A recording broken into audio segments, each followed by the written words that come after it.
Now, let me ask you, what advice do you have for someone who is buying a business and they may not be familiar with that industry or may not be have experience in that business? What advice do you have for them?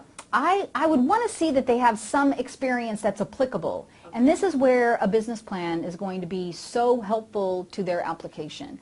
As the lender, I need a business plan for a business acquisition, even though you may be buying a business that's 10 years old. I need to know how your skills and abilities are going to make this business more successful than what you're buying, or how you're going to keep it at the same level that it's currently performing at, what changes you would want to see made, and a better understanding, if your experience is not direct, how it applies. You know, if your management experience and experience with budgets is going to make you a successful owner of the business that you're buying, even though you maybe have never sold the product that it sells, I could understand that better in a business plan. You can show me in your business plan how much you intend to make in revenues, your projections, and what expenses you will have as compared to the owner of the business right now. What are you going to do different? That would be explained in the business plan. I'm still going to need one. Even though it's an existing business.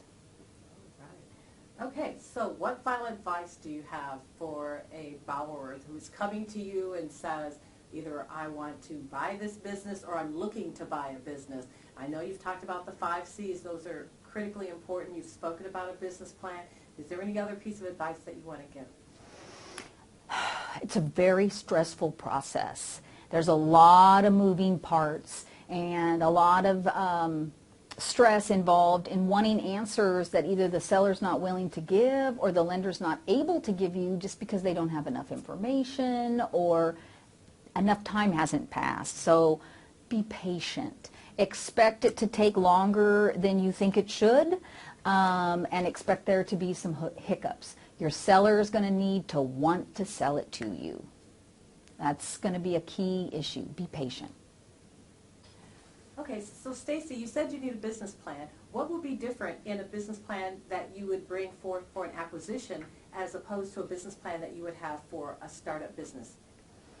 You know, with SBA financing, SBA wants to see that the business acquisition benefits the business, not the seller and not the buyer. How is the business benefiting from this buyer coming in and taking over this business? And so that's an important point to make in the business plan, that you're either preserving jobs that would be lost if this owner retired and closed the business or left the state, or that you intend to make new hires, you're retaining jobs and creating jobs. You're going to improve the revenue, so you're going to increase the sales tax revenue. Something, or maybe this business plays a key role in the community.